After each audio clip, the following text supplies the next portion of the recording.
I was the daughter of the Alpha, perfect in everyone's eyes, until I was abandoned by my destined mate.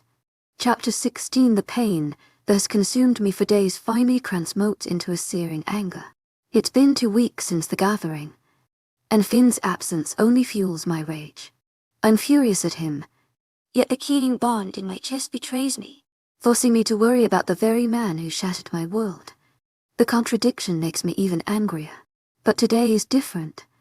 Today, I'm dragging myself out of bed, determined to face the world that has continued spinning while I've been hiding. My phone confirms the passage of time since Finn publicly rejected me, stomping on my heart in front of everyone. My stubborn pride can only tolerate so much self-pity. I am not some lover-sick girl who falls apart because a guy doesn't want her. Fated mate or not, I'm stronger than this, or at least I desperately hope I am. The journey from my bed to the shower is more taxing than I care to admit. Lack of sustenance has taken its toll, but I know it's my anger that's propelling me forward now. As the hot water cascades over me, I will my body to function properly again. Part of me hopes Finn is suffering as much as I am from his cruel decision. The bond in my chest still throbs painfully, but I refuse to let it chain me to my bed any longer. My reflection in there is a stark reminder of these hellish 2 weeks. Dark circles mar my eyes, and my face looks gaunt and drawn. This is the price of rejecting the Lycan bond. It's brutal, ignoring my haggard appearance. I dress myself, trying not to dwell on how loosely my clothes hang on my frame. A few days of proper eating should fix that. Finn's rejection has taken enough from me. I won't let it steal my confidence too. As I descend the stairs, I overhear my parents' hushed conversation from the kitchen. My mother's protective instincts are in full force as she hisses at my father. Do not mention his goddamn name. Eldrick, I swear to the fates, I will tear you a new asshole if you even comment on any of it. Now fucking smile. She's coming. The concern is touching, but right now, it only serves to stoke the flames of my determination. I am my parents' daughter, after all resilient and stubborn to a fault. Finn may have rejected me, but I refused to let that define me. I square my shoulders and push open the kitchen door, ready to face whatever comes next. I love my mom. I pad my way into the kitchen, faking a smile. My dad sucks at hiding his disappointed expression when he sees me, but he covers it quickly as my mom wraps me up in a hug. To my agent extraordinaire, Madeleine Nelben, heartfelt thanks for your unfailing patience, enthusiasm. Sweetheart. Pancakes. Sounds great. Mom. I smile up at her as she squeezes my arms. She holds me a moment longer before finally releasing me and heading toward the stove. I pour myself a glass of orange juice as well as a mug of coffee before sitting down next to Dad at the table. I shift in comfortably as silence stretches around us. Shit. This feels so fucking awkward right now. There's an elephant in the room, sucking all the air out of it. It's unacceptable. In trying to return to a sense of normalcy today, my parents don't get to be weird. I was rejected. Shit happens. But in trying to move past it, I also discovered at the same time that I might be broken my best friend's heart. Can we just focus on what needs to happen in regards to the pack for now, rather than in my love life? I look between my mom's gawking stare and my dad's grimace and nod. Neither answer, but I plow on anyway. Good. Now that that's sorted out, what have I missed? The enforcers found a rogueLycan sniffing around the compound a few days ago and captured him. Relief floods my being when Dad jumped straight back into the thick of daily life. Thanks. I'm not sure I could have handled him being weird for the rest of time. They sedated him and removed the obsidian pill before he could swallow it, so we might actually be able to extract some information from this one. He was taken to the manor for Darius to deal with. Other than that, you haven't missed much other than us rebuilding the walls.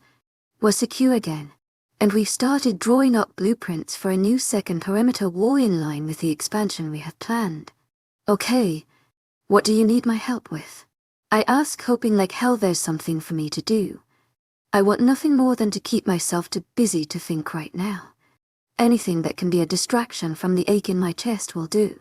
Construction is about to begin on the houses for Arrow and his family, so if you're happy to supervise the build and get involved, then I'd appreciate being able to focus on some other things.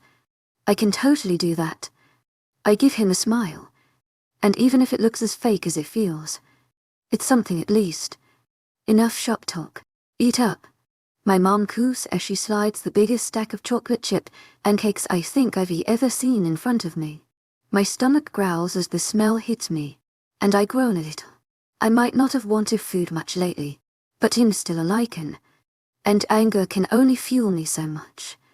I dig into the stack, and my wolf makes a brief appearance in my mind to show her appreciation over the fact we're finally eating. I haven't felt her much since the rejection. I guess she has her own wounds to heal.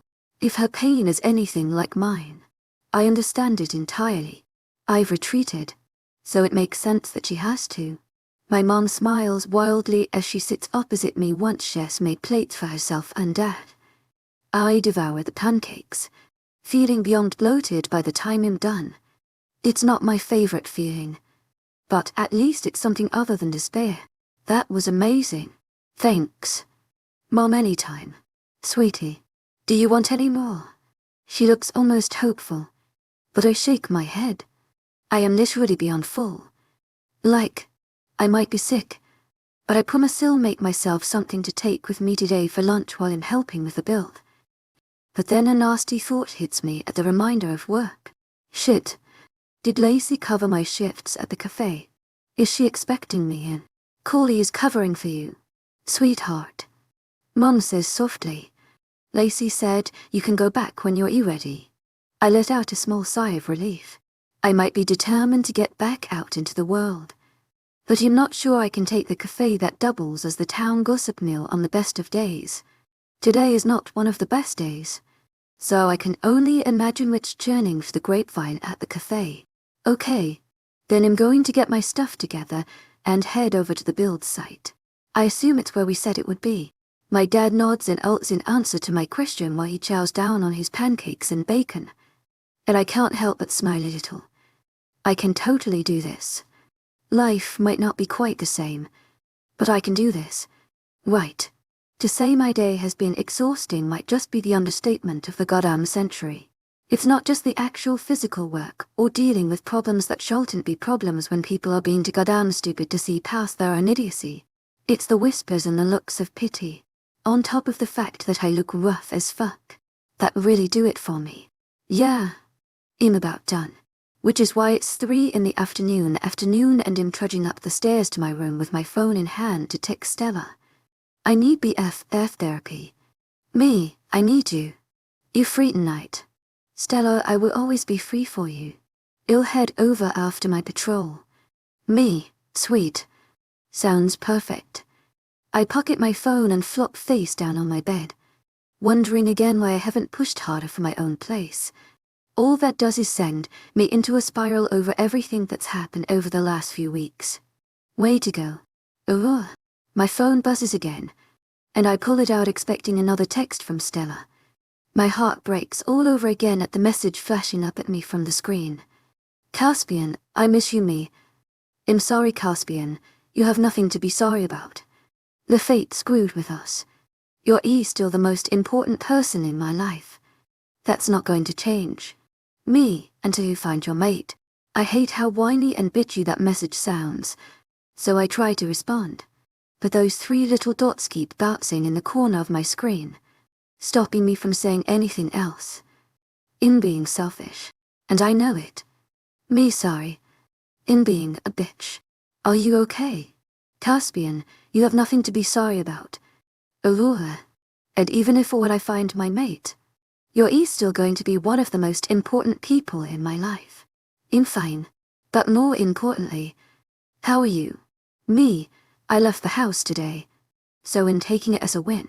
Finn left the compound and hasn't been seen since. Caspian, he is a fucking cowardly motherfucker. If I see him again, I'm going to beat his ass again. Fucking waste of oxygen. Me, I think you have more rage about this right now than I do. Caspian, it's rage or devastation. I'm going with rage. Me saying, Caspian, is there anything I can do to help? Me, just this. This is exactly what I needed. Caspian, I got you. Tu es agent extraordinaire, Madeleine Nobel. Heartfelt thanks for your unfailing patience, enthusiasm. Me, always. I dropped my phone onto the bed, feeling a little lighter than I have over the past couple of weeks. At the same time, my heart hurts all over again over the fact that the fates fuck so much up for me. I might not have ever pictured Caspian as a potential mate before, but I could see it. A future where we'd actually work out. His heart is so big that I know he would love me without hesitation forever. And I know I could have loved him too. Instead I get to half rage at and half pine after some giant bag of dicks who doesn't want me. Who humiliated me in front of fucking everyone. He must have already known because he was human when I felt the tug. Suddenly, a realization hits me. The morning of my birthday when he lost his shit at me. He must have figured it out then, so why not say something in that moment? Why even come to the ceremony? He could have just not been there. He could have left the pack. And I would have never known it any differently. My anger spikes when I realize he chose to do this to me. He wanted to humiliate me. What a giant fucking asshole. I clench my fists and scream face down into my sheets. If I see him again, I'd like to say he'll set his ass on fire. But I have a feeling that the bond inside of me would simp after him like a lame little bitch instead. Is everything okay in here? I lift my head out of my sheets to see Stella standing in my doorway with 2 pints of ice cream. God, I love her. Everything is far from okay. I tell her as I flip over on the bed.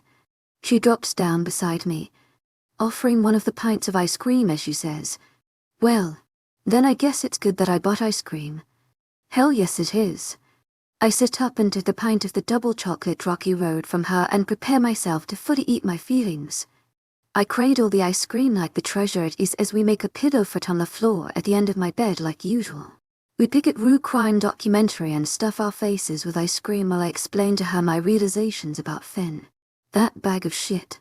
Maybe you'll set him on fire next time I see him. I can't help but laugh at her as we settle down for our evening pity party. That is why I love you. Stella crashed with me overnight, staying up into the early morning hours imagining all the ways we could hide a body if Finn were to come back. Honestly, as much as the bond inside of me wants him to change his mind and come back, the more reasonable part of my mind hopes he stays away. The longer she is gone, the less it feels like a ravaging pain inside of me will swallow me whole. I considered asking Dad where he went and if he's coming back. But even simply saying his name out loud induces my rage, so I'm not sure asking about him is a good idea. I rolled over in bed just to see Stella's drooling face pointed in my direction. It'd wake her, but she is hella scary when you get her up before she's ready, so instead, I climb from the bed, grab my phone, and pad downstairs in my pajamas, heading straight for the coffee machine. For the first time in what feels like forever, Mom doesn't beat me downstairs, so I brew the coffee the way I like it, which is strong as fuck.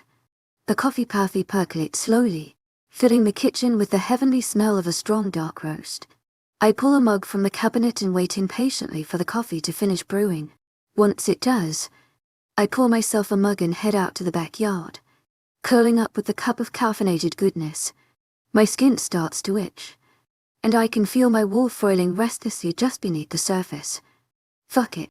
In going for a run, I finish my coffee quickly and head upstairs to change. I open the door as quietly as possible, but a groan meets me from the direction of my bed. "Your ear monster. Why are you awake already?" Stella asks as she practically smothers herself with a pillow. "In going for a run. Do you want to come?" I throw off my pajamas, changing into a pair of leggings and a sports bra quickly. The restlessness only seems to grow, and an ouncey to get to the beach and to get my blood. "Yeah, I guess," she grumbles as she throws off the blankets. "Let's just run past my place so I can change." Sounds good to me. As I pull on my sneakers then throw my hair up into a ponytail. I'm good to go. You are way too fucking peppy this morning. Aurora, tone it down. Please. Some of us arsons coffee. and I know it can't be past 5. I look at my phone and grin at her. Technically, 03. So suck it. You can fucking suck it. I bought ice cream, damn it. She complains, making me chuckle. Come on. Oh grunty one. You head back to your place, and I'll pour you a 2-go coffee. I'll meet you there, and you can chug the coffee before we run. Problem solved. Fine. She throws on her clothes from last night, and I follow her down the stairs, heading to the kitchen as she leaves through the front door. I grab one of the takeout coffee cups from the cupboard and pour her a cup of the coffee I brewed earlier, which is just about down to drinking temperature now. I shoot a text to Mom to let her know where I am so she doesn't wake up and freak out before slipping my cell into my arm holster. I grab my earpods and pop them in my ears, hitting random on my playlist. I Freeze as Beautiful Way by Yumi at 6 floods my ears, and my heart races. The lyrics resound with me on such a deep level, because we really are all just fucked up in a beautiful way. I take a deep breath and shake my head. There is no way endless bullshit ruin music for me, so I steel myself against it all, and head over to Stella S. By the time I get there, she's out front stretching. The moment she hears me, she straightens and makes grab my hands at me for the coffee. Here you go. I hand it to her and force a grin on my face like my heart isn't breaking all over again. She practically snatches the coffee from me and downs it in one go. Okay, let's do this. She pulls her beanie down further on her head, despite the fact it's summer, and then taps her phone for her own running soundtrack. We take off at a reasonable pace through the compound, and I wave at Jake out as he lets us through the gate. I ignore the look of pity he flashes my way, increasing my pace to get the hell out of the gate as quickly as possible. Maybe if I burn physically, the pain in my chest won't feel like it's going to ravage me whole. She's fast. But she's not alpha-born, and she's also not trying to out the voices in her head. It's not a surprise when I start to pull beyond Stella, so I look back over my shoulder, but she waves me on. I run ahead of her, but not so far that we can't help each other if something went down, which is still a very real concern considering everything that's happened to the pack lately. I hit the beach, and the burn in my legs and lungs increases. I revel in the pain, enjoying the momentary distraction from the emotional pain I've been struggling through lately. I almost reach a happy state, but then I make it to the edge of the cove, dropping to my knees when I remember the last time I was here, with the jackass extraordinaire. Fuck my life. I was barely around the guy. How has he ruined so much for me in such a short space of time? The witches really did curse me when they included the fated mates into the Lycan curse. It just feels like I might be the first one to truly feel the burn of this part of the curse. I close my eyes, trying to catch my breath as pain rips through my chest. Stella reaches me, smiling sagely at me when she sees the tears trailing down my face as I look out across the ocean. It'll get better, she says as she drops into the side of me. I don't say a word. The lump in my throat is too thick. I hate that I didn't even like the guy, and the bond has left me heartbroken like I've loved him my entire life. I just hope she's right. It has to get better. Right. Chapter 17. This last week has been enough to drive any person to murder. It's official. The past week has driven me very close to the point of no return, or at least to the point of a little homicide. I've had it with the whispers and looks of pity that follow me around the compound. If the pack doesn't stop looking at me like I'm some sort of wounded puppy, someone is going to bleed. I am alpha-born. Damn it. I need them to both respect and fear me. Well, at some point anyway. This pity bullshit has got to stop. I've spent the last week putting on a brave face, working on the construction for Arrow's family's houses, training with the enforcers, and trying to get back to life as normal. In 3 weeks past having my heart torn out of my chest and stomped on, and it doesn't quite feel like I won't survive the day when I wake up anymore. Between the keening bond in my chest and the ache in my heart over everything that happened with Caspian, it's been rough as fuck. But I'm getting there. I just need everyone else around me to move the fuck on so I can finish my healing process in peace. I really want to see Caspian too, but leading the pack right now just seems like a bad idea. There's enough gossip right now as it is. I don't need to add fuel to the fire. I settle for a text rather than begging a portal to the manor off of someone. Me, I hope you're okay. And I miss you. Let me know when you're around so we can hang out. I tuck my phone away and head down the stairs, ready for my morning run. I pull to a stop in the threshold of my house when I open my front door and find Caspian standing on the front step, ready to knock. It only takes me a second to work out that my brain isn't manifesting him and that he really is standing here in front of me. Without hesitation, I launch into his arms, pulling him close and holding him so goddamn tight. I hate how much distance there is between us lately. I don't want to lead him on, and it might be selfish of me knowing what I know, but I need him. I cheers my oldest friend. To my agent extraordinaire, Madeleine Noban. Heartfelt thanks for your unfading clichés enthusiasm. He jolts against my sudden embrace, tensing momentarily, but then his arms snake up, and HES holding me as tightly as I am him. I really did fucking miss him. I was a little worried things would be awkward between us, but it seems like the tie between us is holding strong. Stupid fates. Why couldn't they have given me someone like Caspian instead of Finn? I'm not sure how long we stand there like that, holding one another and not speaking, but Mom eventually interrupts us, clearing her throat. Do you guys want some breakfast? I pull back from him, and glance back at my mom, who looks as sad as my heart feels. Food would be great. Caspian replies, his usual smile on his face. He breezes past me like the last 3 weeks haven't happened and heads toward the kitchen. If he can get past it, then so can I. I don't want to lose my friend over some fated bullshit. I smile at Mom and nod. I can eat. I'll get my run. This is way more important. I'm just going to run upstairs and change real quick.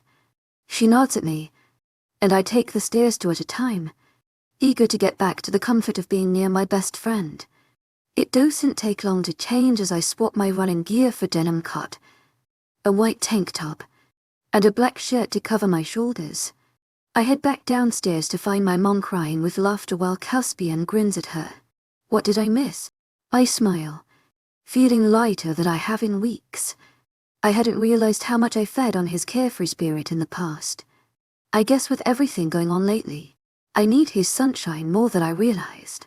Just catching your mom up on the craziness that has been home these last few weeks. Ray's kind of lost his shit at one point, and now Colt doesn't have eyebrows. I burst out laughing at the image it brings to my mind, and his grin widens. See, it's funny shit. Yes, it is. My mom says around her laughter. Now sit down, and you'll have food done in a few minutes. He grins at her with a thank you and plonkes himself down at the table. I sit next to him, and he bumps me with his shoulder. How are you doing? I'm as okay as I can be. I just want to move past it. You know. I look down at my hands, wringing them out because this is the awkward conversation I've been worried about. How are you doing? I'm worried about you. But I'm okay, he says with a shrug.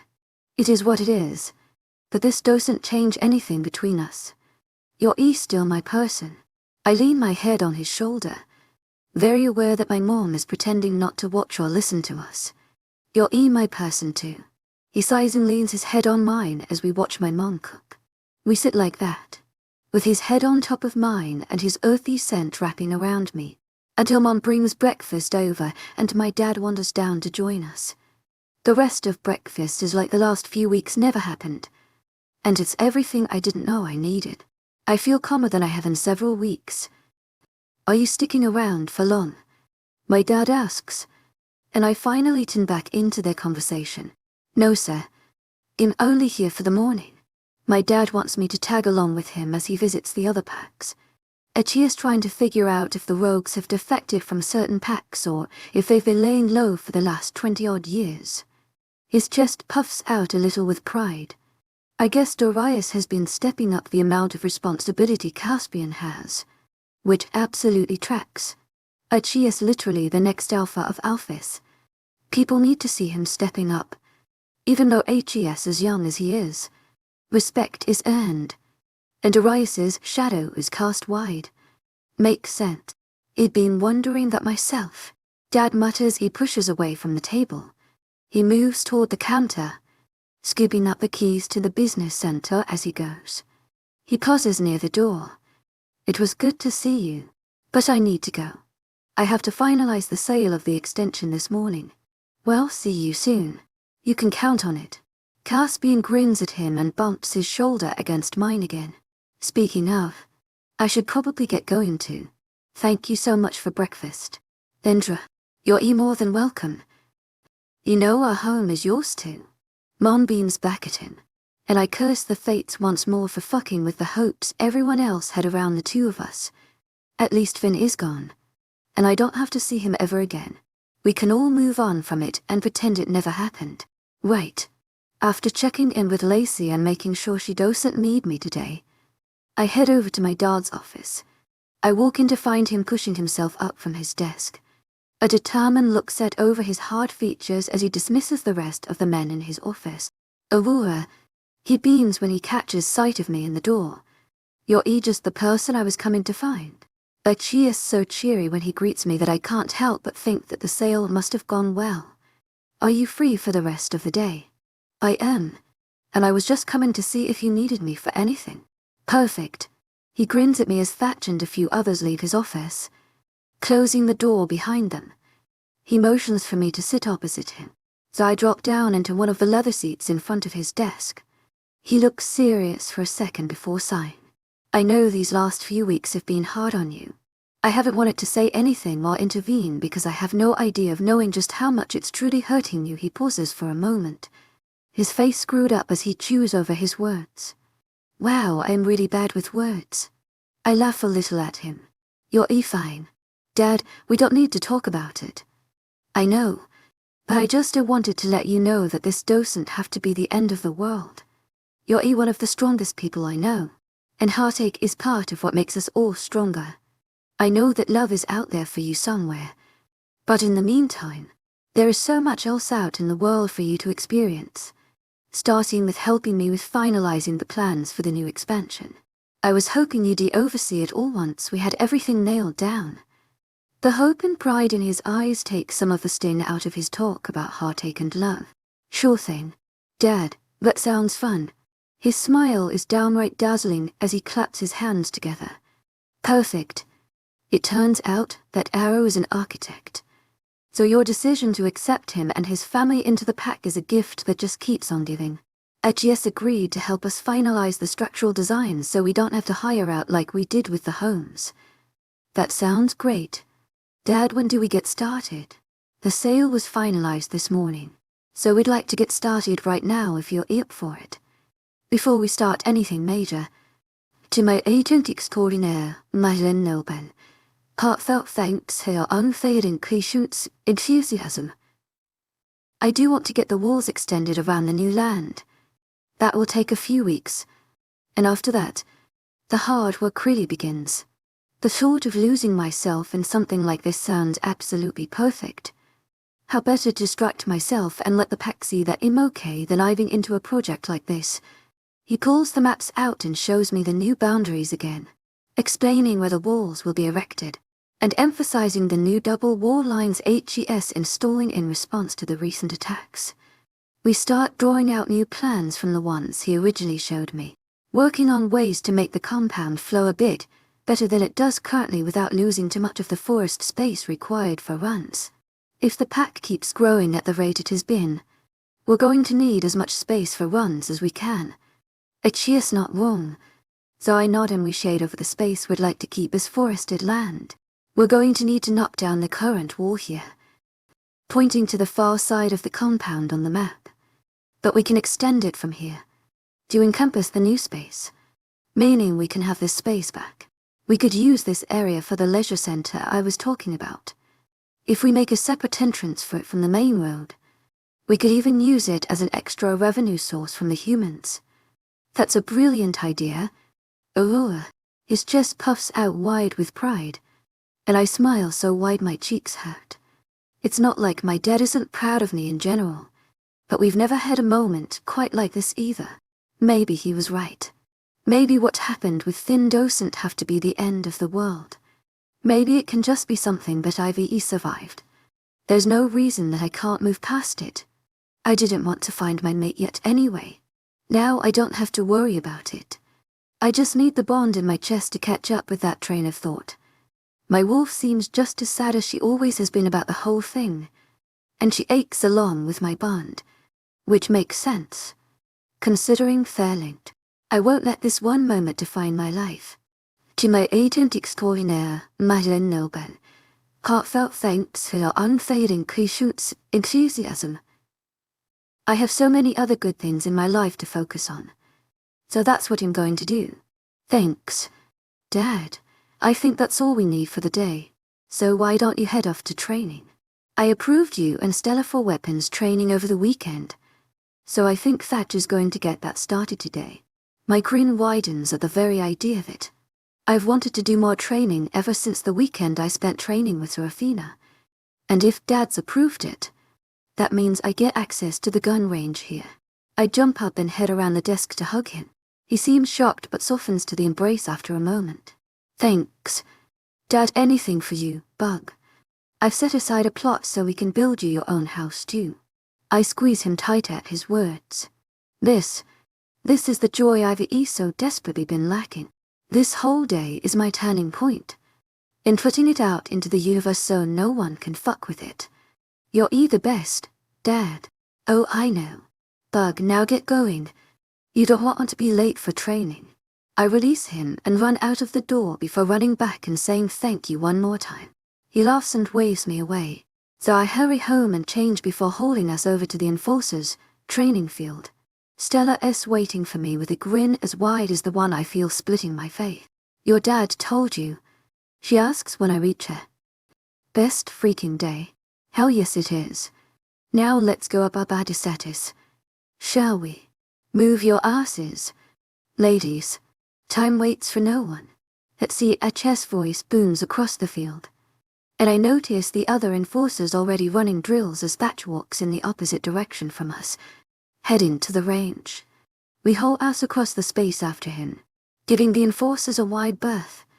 And my heart races. I can't survive this. I just need to take each day it comes. The bond will eventually settle down until I don't notice it anymore. Until then, I have the best people around me to carry me through. An afternoon of feeling like a total badass and slaying at weapons training is exactly what my poor ego and pride needed. Outshooting some of the other enforcers was definitely good for my soul too. Training with Serafina and Reyes gave me one hell of a head start. To celebrate, Stella and I head to Joe's for burgers, bouncing away in the comet as Hayfiat blast through the stereo. I pull into the lot, and the bond in my chest goes fucking insane instantly. I take a deep breath as I pull into a parking space and to try and calm myself, but that only makes it that much worse. Finn was here, I say through gritted teeth, and Stella's eyes go wide. She takes a deep breath with her eyes closed, nose wrinkled, and nods, confirming what my nose is already telling me. Yeah, she is not here right now. To my agent extraordinaire, Madeleine Noble, heartfelt thanks for your unfading enthusiasm. It's been a few days at least. I think you're just hypersensitive to him. I wouldn't have noticed his scent specifically if I wasn't searching for it. Are you still okay to go in? Or do you just want to go home? We're going in. I tell her. I've already promised myself that what he did isn't going to take anything more from me than it already has. And Joe's is mine. God damn it. I want that burger and shake way too badly to let this ruin it. I was really hoping you were going to say that. She grins at me and unbuckles before climbing out of the car. I take a steadying breath, trying to steel myself against the confusing emotions his overwhelming scent drags to the surface. And I hope like hell the bond in my chest calms the fuck down by the time I get inside. I climb out of the car, determined that this won't ruin the progress I've made, and follow Stella into Joe's. We sit at our usual booth, and I relax a little as I sink into the battery. Correct leather. It's pretty slow, and the server heads over almost as soon as we're settled. I order the exact same thing I always get. Stella does the same. And we descend into a comfortable silence. The silence doesn't mean I can't tell how badly she wants to start asking me questions. She fidgets in her seat, twisting this way and like an antsy toddler, until I can't help but laugh. Just ask. She nearly bursts at my words, though she at least manages to look contrite as she spits. So you and Caspian are just friends. I tell her honestly, even if he wanted it to be something completely different. And even though I've realized that I was blind as fuck before now, friends is all we can ever really be. That seems stupid. Can Lycans be fated to more than one person? I shake my head, and she rolls her eyes. Not that I've ever heard of. Even Darius has only ever been fated to Seraphina. It's Seraphina who was pulled to the others, and her guys just kind of got on board with it. That's so fucking stupid. The fates suck. I'm officially never going to a mating ritual. Your dad can kiss my round hiney. It might be the only order I ever go against. But I'm not doing it. What you went through is absolute fucking bullshit. It pisses me off that the witches made it part of their curse at the origins. I mean, wouldn't you think, considering how much closer the factions are these days, that someone couldn't do the whole fated thing? But not everyone would want that. I manage to cut into her diatribe as she pauses for a breath. I fix her with a hard stare, and she purses her lips as I continue. I mean, you say you don't want it now, but you've been a pure stuck to this point. You've never even really looked at another Lycan because there was a chance of finding your mate. Would you really change a part of who you are just because of what happened to me? Stupid hot. Surly Finn. She grumbles, and I laugh a little remembering that she was initially attracted to the dickhead who was meant to be my mate. I haven't said sorry for that yet either. So you HM. To my agent extraordinaire, Mahlin Nilben. Carts up thanks for your unfailing patience, enthusiasm. There's nothing to be sorry about. You didn't know. And I don't care. You didn't want me, and I have little doubt he is a purist. I shrug as the server brings over our shakes, and I eagerly pull mine across the table toward me.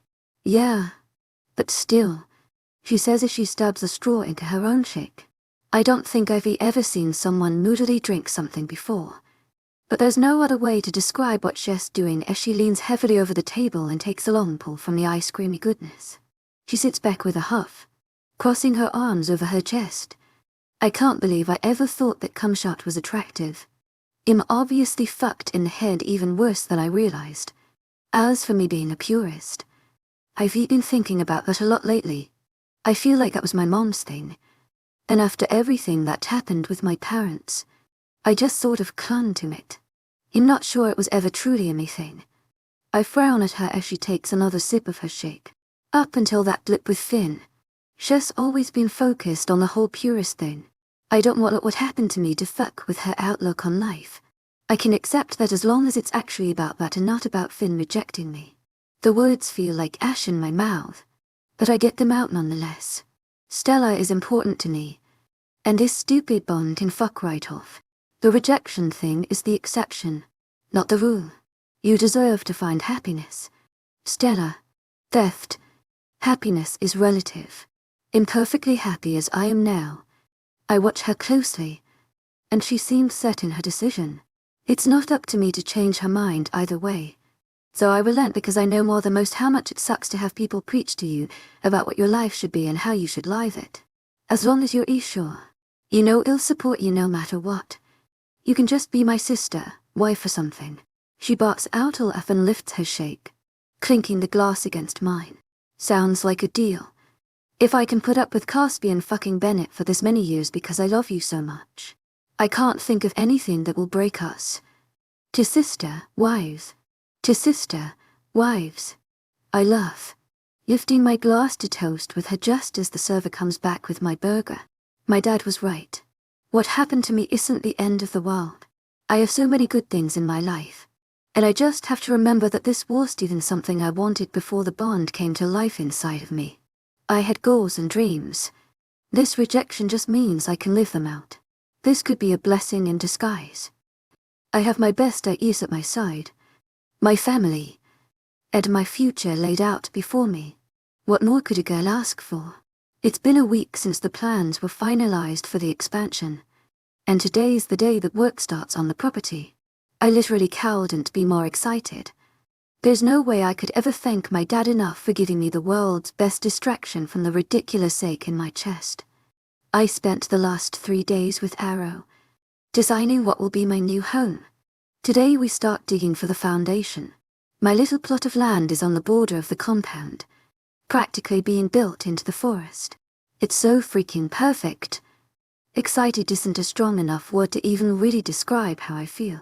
Life is moving forward, and it's coming up rainbows. I'm about to dig in and help with the construction work when my phone buzzes in my pocket. Dad, Darius just arrived with news about the rogues. I'd like you to be part of the conversation. Will you meet us in my office in 5? I grinned so freaking hard. It might have taken my heart being ripped out of my chest publicly, but my dad is finally treating me like an adult. There's another tick on the life is looking up board. Me, sure thing. Won't be long, Arrow. I yell, and thankfully he hears me over the chaos on this side of the compound. I break ground on my plot, digging my shovel in as far as it will go, before handing it over to the construction guys and heading over to the man in charge. My dad needs me for a bit, but he'll be back. You're eat good. We've got this all covered. The foundation will be up before you know it. He grins at me, brushing some dirt from my shoulder before sending me on my way. I practically skip across the compound. Most of the whispers about me have died down in the past few weeks. The whispers about Finn's disappearing act seem to have only ramped up. I don't want his name in my mouth, but at least Taichi is putting some of the attention away from me for once. A lot of the pack suspects him for being behind the attacks we've had. I've heard all sorts of ridiculous notions about the hows and whys of the uptick in rogue activity being concentrated on the Crescent Pack, but it cheers the main comment in Olminator in all of them. Personally, I think it's a little stupid to automatically assume it was him. Until Dad or Darius tell me he was behind them, I'll continue to think that way. His disappearance hasn't done him any favors. To my agent extraordinaire, Mylan Noban, heartfelt thanks for your unfailing patience, enthusiasm. I'm not sure it'd be healing as well as I am if he was here, so I can't help but be thankful for him not being around right now. The thought of having him here as a constant reminder makes my blood run cold. No thank you. That would not be good at all. It'd probably be a weepy, non-functioning mess. The bond in my chest goes crazy just at the passing mention of him. I can't imagine how batshit it would be if he were still here. It doesn't take me long to reach my dad's office, and I find a somber-looking Darius in there with him. I look around the room, try not to frown when I realize Caspian isn't with him. That in itself is weird, because Caspian is never far from his dad, especially when he comes here. Immediately, the worst comes to mind, and I fight against the shake that threatens to take over my body. Oh God, how bad is it? They both look at me like I've lost my mind, and funnily enough, that causes a wave of relief to crash through my body. I shrug half-heartedly. You both look like someone shot your puppy. What else was I supposed to think? Aurora, my dad groans while Darius just laughs. You certainly have a way with words, Darius says with a rueful chuckle. Don't worry. No puppies are dead. But I am here with news. He motions for me to sit. So I do, waiting for him to continue. We visited every pack, and while some have had defectors, there haven't been enough documented that we call the numbers we saw here. The Lycan we caught the day Caspian was shot told us that the ones they gathered were offshoots of the 5 Lycan packs we thought were decimated after the war 20-odd years ago. It seems they've been in hiding, making plans for how and who to attack to have the largest impact. He swore the second round of attackers was the last of rogues, but I'm not sure I believe it. It seems foolish to hide out for so long and then risk losing everyone on your second attack. He sighs deeply before dropping into the chair next to me. On the other hand, if they didn't have the numbers to start with, desperate attempt with everything they have makes at least a modicum of sense to me. I have a headache just from taking all that in. I can't imagine how he must feel having to actually make the decisions about what might be truthful versus what's clearly bullshit. How much worse must it be when he thought HED dealt with this problem once? Have there been any whispers about who could have been behind it? And Dad snorts. You mean other than the ones around here about Finn? No, not even one. Dad freezes the second he finishes speaking and looks at me like he just stabbed me in the heart. Fates help me. The man might drive me crazy even as HE is granting me more freedoms than ever before. I'm fine. Dad, I say, taking a deep breath and pretending like hearing his name spoken aloud dissented anger to the heart. I hate this stupid fucking bond. I won't wither up and die just from hearing his name. I wouldn't blame you. Kid, Darius says, patting my knee. I know how much it hurt when Seraphina forgot about me when she was reborn. The bond inside of you is a blessing and a curse. How did you deal with it? And he grins almost maniacally, with a lot of blood. In that moment, I catch a glimpse at the Darius Knight that legends speak about. The monster used in stories to keep kids in line. He really was the thing that goes bump in the night. And a shudder runs down my spine. I don't exactly have that option. A dry laugh escapes me, and I run a hand through my hair. As homicidal as I feel toward my gossiping pack some days, I can't imagine that leaving a swath of blood in my wake would actually soothe the ache inside of me. But it's fine. I have plenty of distractions. At least HES not here. So I don't have to see him. They look at each other, and I don't even want to know what that look means. So I don't ask. Do we think the attacks are over then? I ask instead as I glance at Darius. He frowns, and more questions spill out of me. Have any other packs had issues? Do we know why we were attacked if the others weren't? No other packs were attacked. And the Lycan we captured didn't know why it was specifically you guys either. He was just a soldier following orders. Or at least that's what he made it out to seem. He didn't talk all that much. But I'm pretty sure that's because he didn't know a lot. His orders were to take you out. I suck in a breath at the news. But I mean, I already know he tried to shoot me. It's just that his orders were to take me out. It seems a little personal, and I sure as hell don't know why. I cast a confused glance in Dad's direction, but Darius continues, pulling my attention away from my stony face. Dad, I'm pretty sure this has something to do with your dad and me, which is why no one else was attacked. I'm going to continue investigating it. And until we have concrete answers, security stays ramped up. Crick and Kane have both put out feelers, and Levi is checking in with Zeph to see if he knows anything too. Enthusiasm, in the meantime, I'd like you to train with Seraphina some more. I want you to be more aware of your surroundings at all times. You need to be able to tell if you're being tailed. Seraphina can help you with all of that. I'm always down for training with Seraphina. Will Caspian mind me being around more? Wringing out my hands. I thought he and I were okay, but HES not here. And that alone makes me anxious as hell.